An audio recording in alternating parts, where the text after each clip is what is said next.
एक बार भगवान बुद्ध किसी नगर से गुजर रहे थे।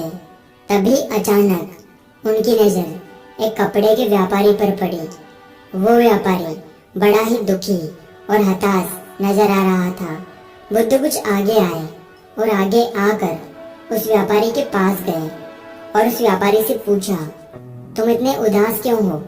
अगर तुम्हें कोई चिंता है तो मुझे बताओ, हो सकता है कि मैं तुम्हारी कुछ मदद कर सकूं। कपड़े के व्यापारी ने भगवान बुद्ध को प्रणाम किया और बड़े ही आदर से दुकान के अंदर बुलाया।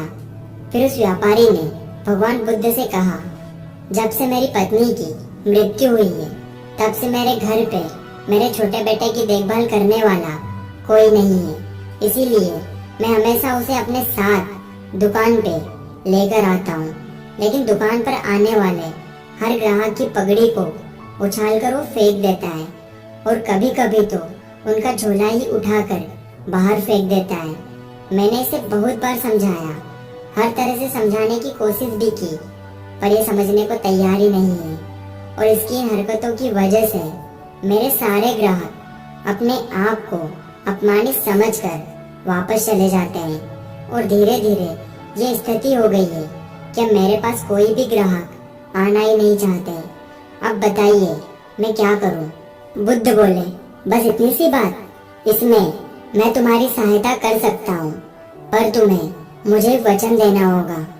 मैं जो भी करूंगा और जो भी कहूंगा उसमें तुम दखलंदाजी नहीं करोगे और ना ही कोई प्रश्न करोगे।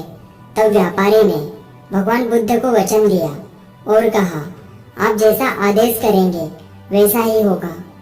अगले दिन भगवान बुद्ध पगड़ी पहनकर दुकान पर आए और एक ग्राहक की भांति आकर वहां पे बैठ गए। तभी व्यापारी का बेटा आया और उसने भगवान बुद्ध की पगड़ी को उछाल दिया। भगवान बुद्ध मुस्कुराए और कहा, बहुत अच्छा, अब जाओ और उस पगड़ी को वापस लेकर आओ। वो बच्चा दौड़ कर गया और पगड़ी को वापस लाकर भगवान बुद्ध को दिया। अगले दिन भगवान बुद्ध एक लकड़ी और कुल्हाड़ी लेकर आए और उस लड़के ने फिर से बुद्ध की पगड़ी को उछाल दिया।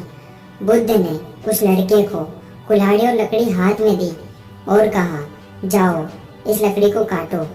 व्यापारी को थोड़ा सा डर लग रहा था कहीं उसके बेटे को चोट न लग जाए, लेकिन उसको अपना वचन भी याद था।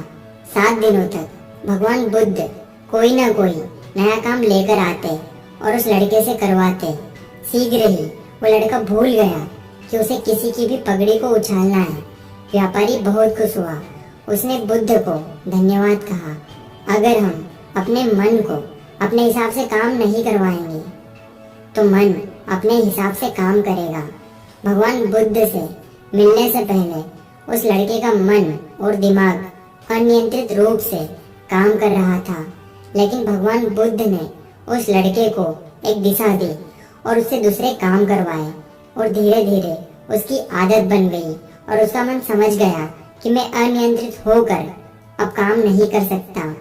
मन को वश में करने के लिए हमें मन को अपने हिसाब से चलाना होगा, न कि मन के हिसाब से चलना होगा।